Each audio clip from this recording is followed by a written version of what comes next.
Baldur's Gate 3 has finally been released.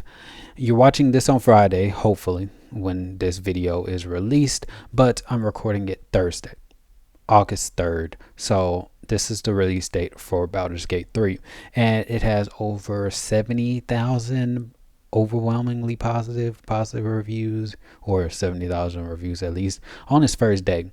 That being said, it has been in early access, so probably most of them are from the early access videos.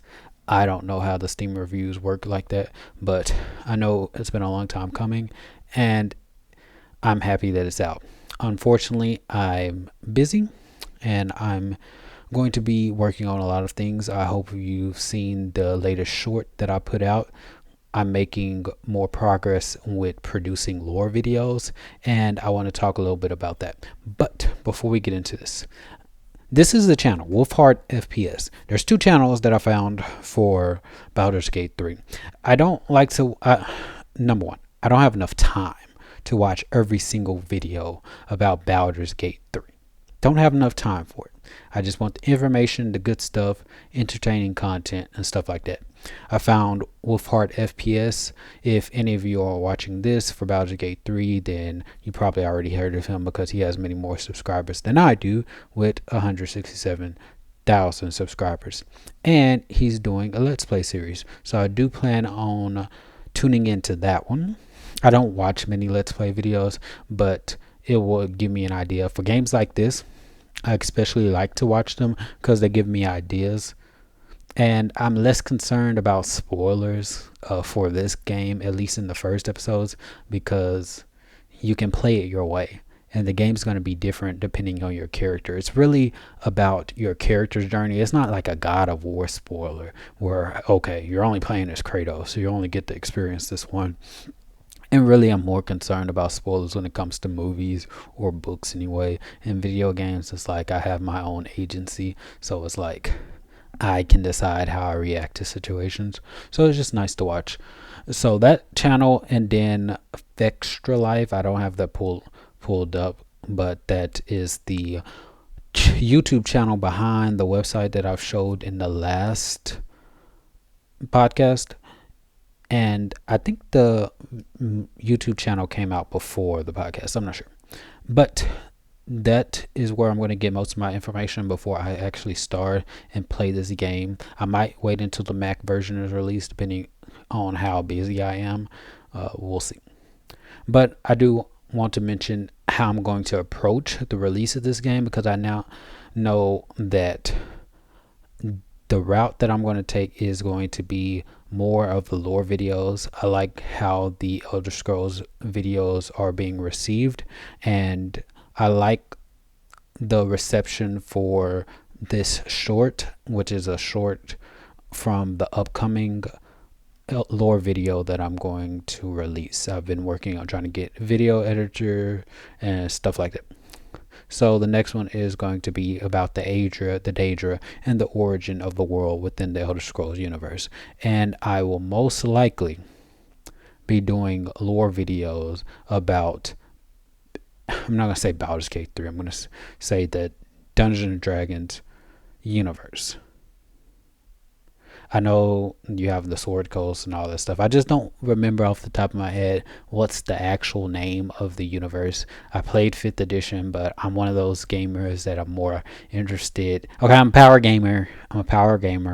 The entire lore wasn't like my strong suit. So I would like to dive deeper into the lore, because it will be better for being more engaged in the universe. I think that will be great.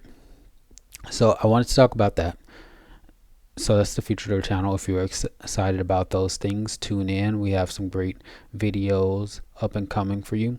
And one of the things I want to mention about Baldur's Gate 3, apparently this is what I saw on Steam when I was looking at the Steam app.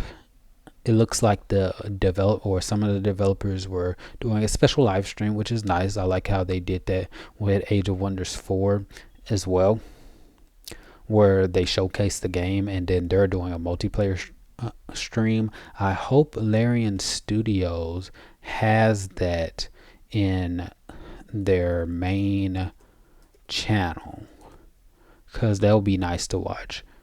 because they came out with the launch trailer.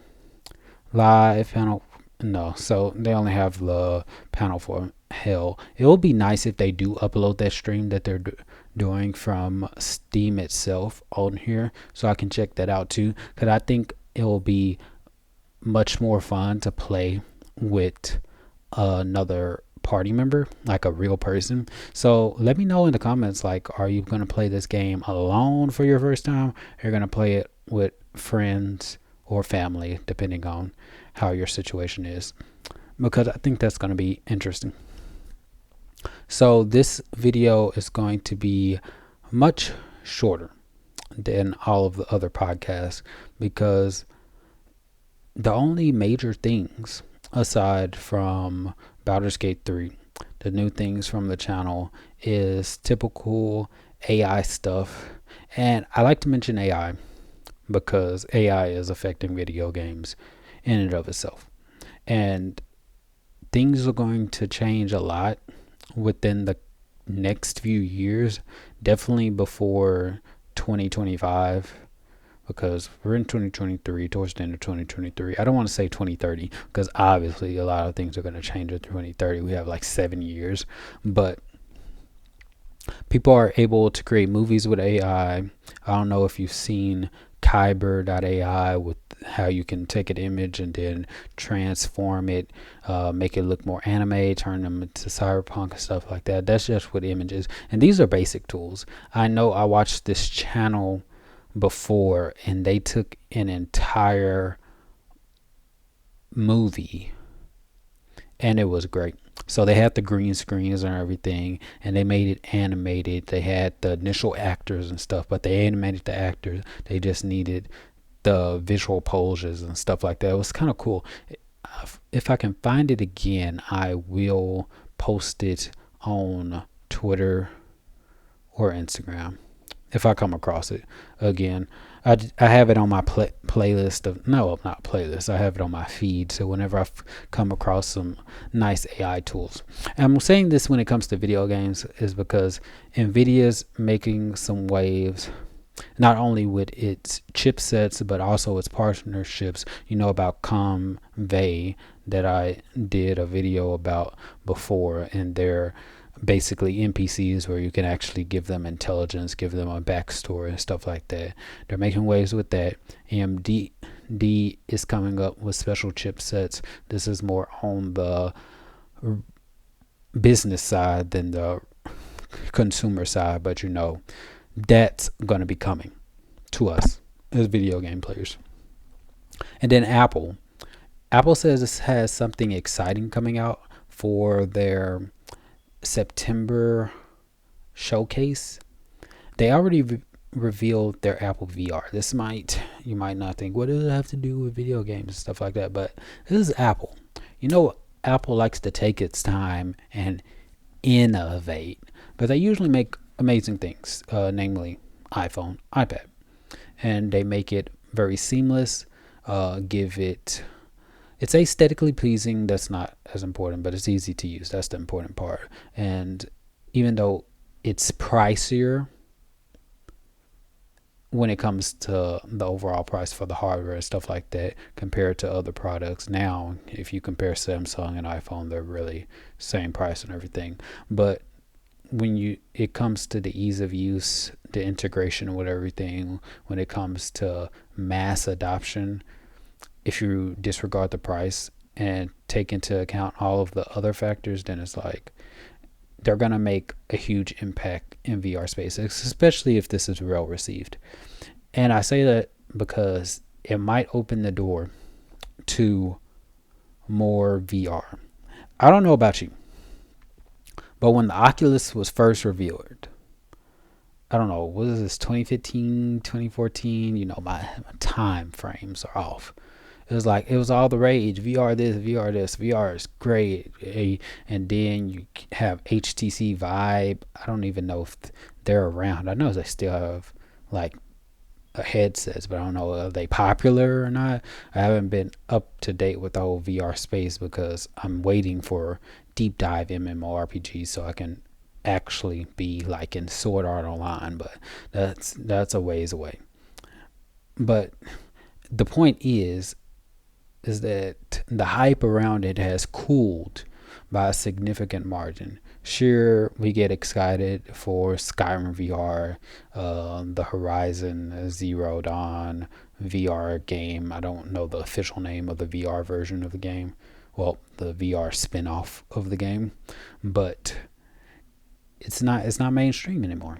And Apple has the potential of bringing back. That's why I'm taking a look at Apple not as a gaming company, but if you're gaming on Windows, then you pay attention to Microsoft, not just Microsoft Game Studios, because you still have to look into the overall business, Windows, see what Windows does. But Windows is really a safe bet where you know they're going to develop things to improve gaming, because it's the market leader.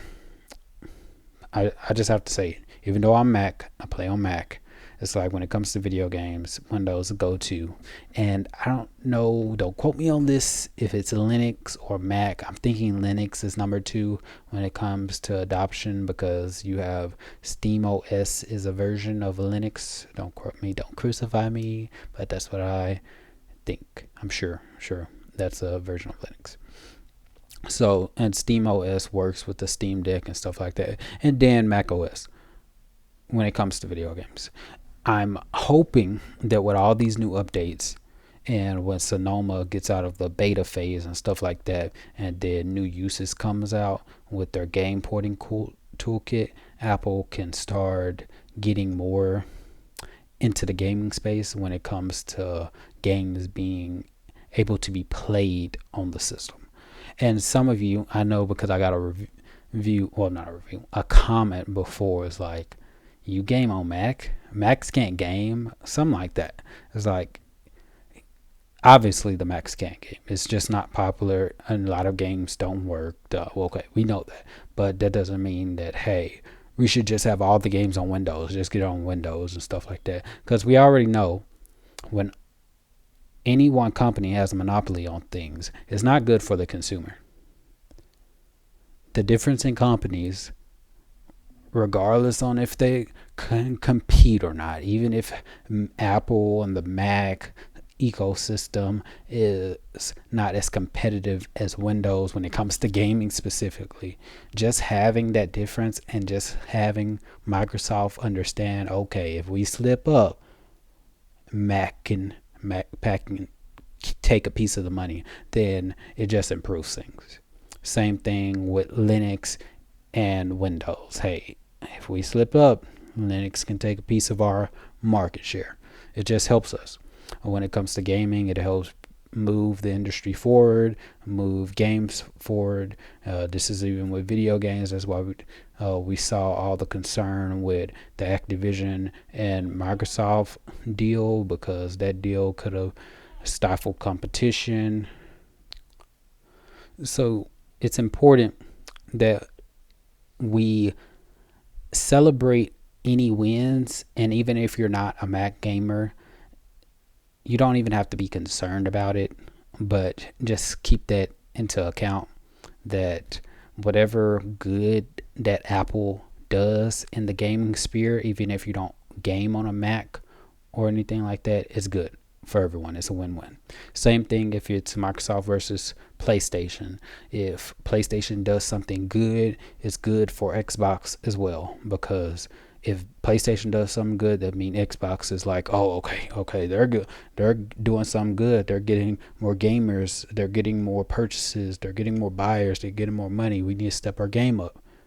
We saw this when now that more news is coming out that Microsoft is talking to Square Enix. So now we're getting more Square Enix games on Xbox, because now Microsoft understood, okay, PlayStation is getting sales. They have Final Fantasy. They're having all these good Square Enix games. Okay, we need to talk to Square Enix. Let's bring that over to Microsoft, and that helps Xbox gamers.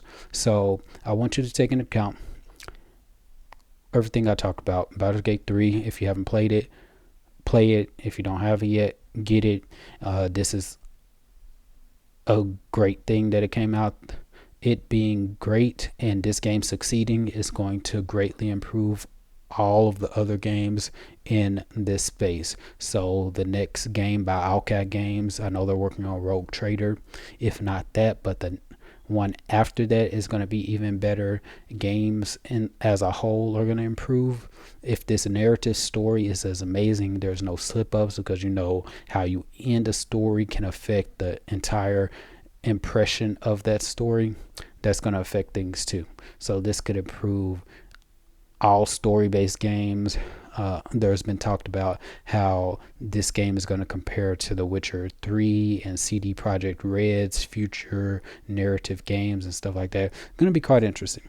So I'm going to leave off at that. In the next episode, I'm going to have more news, and we're going to have a longer time together. Take that however you wish.